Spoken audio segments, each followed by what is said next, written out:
welcome back to another video. Today I thought it would be nice to make a little tutorial on the do's and don'ts of art, which are basically the rules of art, but don't click away. I will break down the rules and explain why it's important to do certain things in art and other things you shouldn't do in art, including my opinions. Everything mentioned here will be linked down below in the description. So with that out of the way, let's get started. And just a quick disclaimer, I am not targeting or calling out anyone. This is just me giving my advice on art, such as the rules and where to start. So please don't consider this as me targeting you. Thank you. Let's begin with the don'ts, since they're pretty important and it's something I've noticed some people tend to ignore or they don't know it's wrong. So let me break it down for you. So the question is tracing bad? The answer to that is technically yes and no. Let me explain. When you're starting out as an artist, the first thing you look for is your style. What works for you? I don't think it's bad to look at other people's art style and take inspiration from them, but I definitely don't recommend tracing their entire artwork. I suggest you play around with whatever style works for you. Like, do you prefer characters to have big expressive eyes or tiny serious eyes?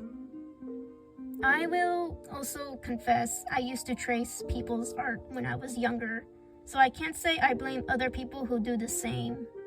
Here's what I recommend. Yes, you can trace, but only certain poses or movements you struggle to draw. To make it simple, if you want to trace art, please ask the artist if it's okay for you to trace. And if they say no, which will most likely be the answer, then you have to move on to something else. Also, if you really want to trace someone else's art, please, and I'm being serious, please credit the original artist, since it's technically not your art. Plus, there are artists out there that use tracing, and it's called rotoscope. Rotoscope is mostly used in animation, but it's when something from live action is copied into animation.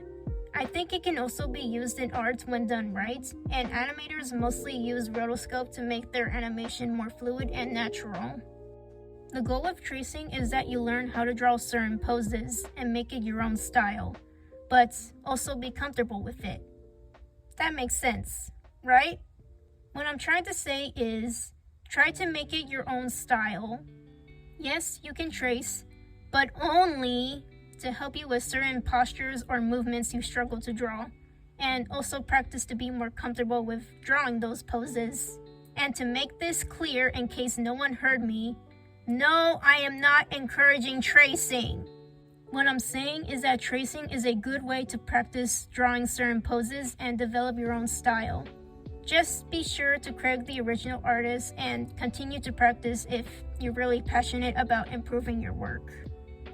If I'm not making any sense, then I recommend you watch this video as I feel like it explains my point better.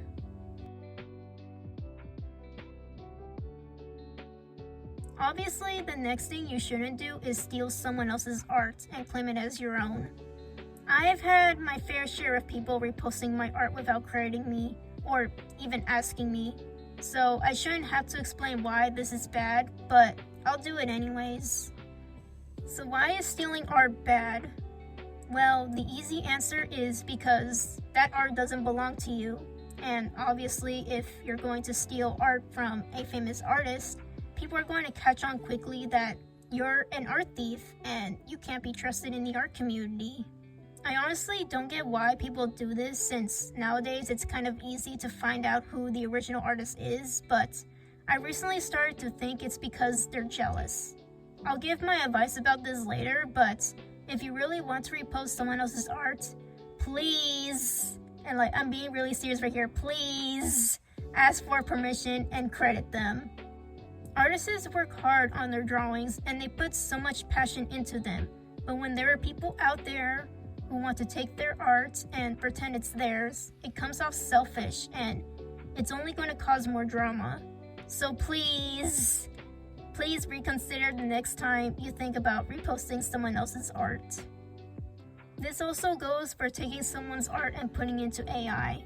I say this because it happened to me, and I just want to make this clear. Do not put someone else's art in AI! That is considered stealing, and speaking of AI, I will now move on to the next topic.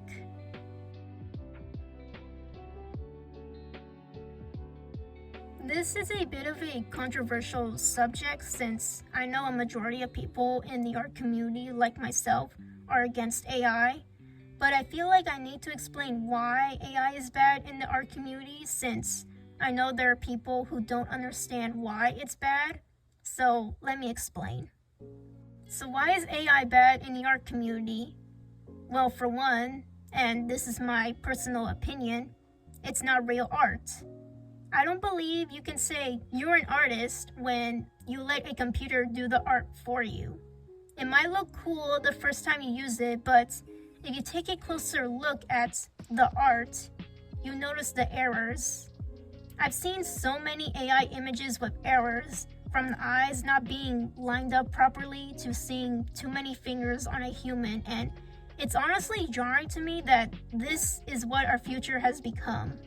Not only that, but AI is now taking over artists' jobs because corporate companies are too greedy to pay their workers, and it's upsetting to me as an artist who wants to turn their hobby into a career, and is a big reason why so many of us artists hate AI. Not only that, but there's no soul in AI art. I don't know if it's just me that sees it, but every time I see AI art, I just can't stop thinking how soulless it feels. There's no character, no hard work behind it. All I know is that someone typed some random prop to a computer and created this. This is not art. I think Guillermo del Toro sums up my opinions about AI. I don't know of any artist that raised their hand and said, we need AI. Yeah, no, it's Nobody.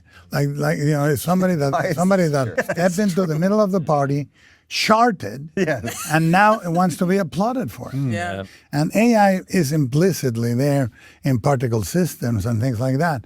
But, look, I only have thoughts on that because I think that the aesthetic resulting from it devalues the most sacred pact between mankind and the image. There is a sacredness to image and humanity that when you nullify it, you're nullifying something that is quite essential. People left their mark through images, through their experience, their pain, their failure, their joy, their success. And this is what one way or another we do. So ones and zeros did not go to turmoil, did not lose a song, did not sing about it. It's only what it does to us. The greatest crimes to civilization have been done in the name of convenience. If my argument doesn't change your opinion on AI, then I don't know what will, because I know there are people out there that disagree with me, and I don't know what else to say. I just hope you have a better understanding why a majority of us artists in the art community despise AI. I think this is something a lot of us can relate to, especially if we're just beginners, but seriously, don't say your art is bad.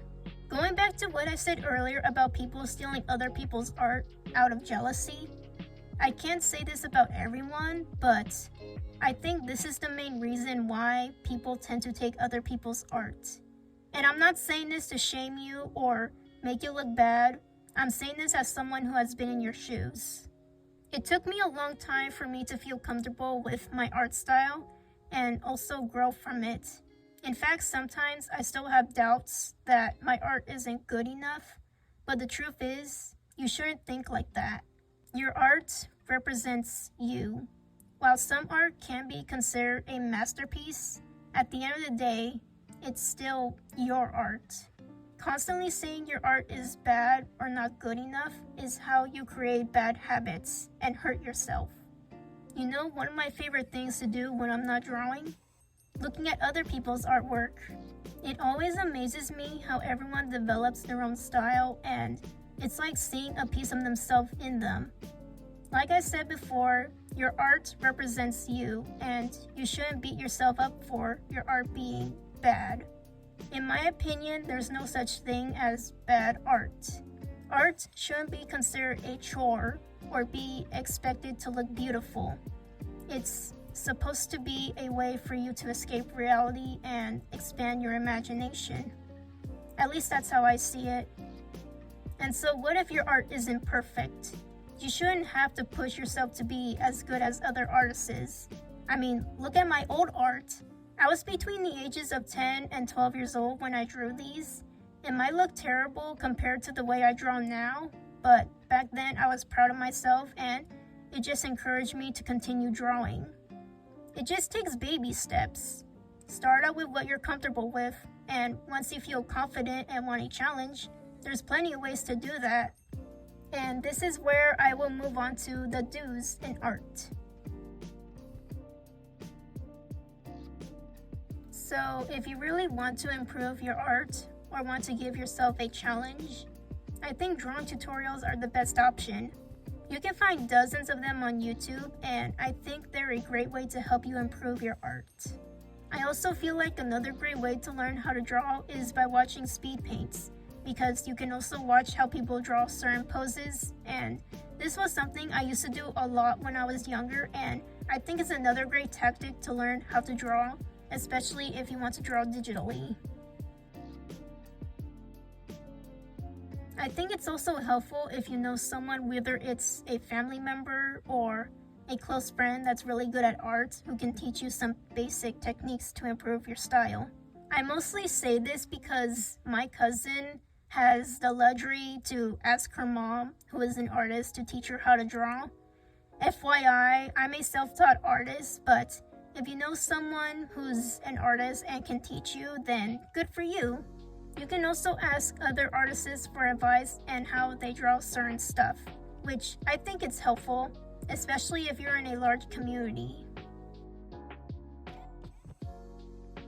I feel like the main thing everyone needs when starting out is encouragement. And by that, I mean people who should compliment your art. It's the best way to boost someone's self-esteem. Whether it's telling your parents, friends, or posting it online, you need encouragement. While you might get a few critiques or criticisms on your work, which you can take notes on if you want to improve, I feel like positive comments are what get people moving and expand on their artwork. You'd be surprised what a small compliment does to someone. In conclusion, art shouldn't be considered a chore or make it look good. It's supposed to be a place where you get to explore your imagination and get inspired by others. And yes, there are rules to art, but I think they're pretty easy to follow, especially if you don't intend to bring harm to anyone. We all make mistakes, and as people, we learn to grow and improve from those mistakes. And I hope this video helped you out with the basics of what to do and not to do with art.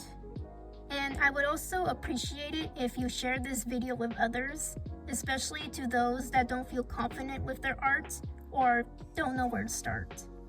And like I stated in the beginning, this isn't targeted towards anyone or to shame anyone. Just think of this video as a guidebook of how to do art. So I hope that's helpful. Anyways, that's the end of this video, and I hope you learned something and feel more confident with your art. If you have any questions, feel free to ask them in the comments, and I'll do my best to answer them honestly. See you next time. Bye guys!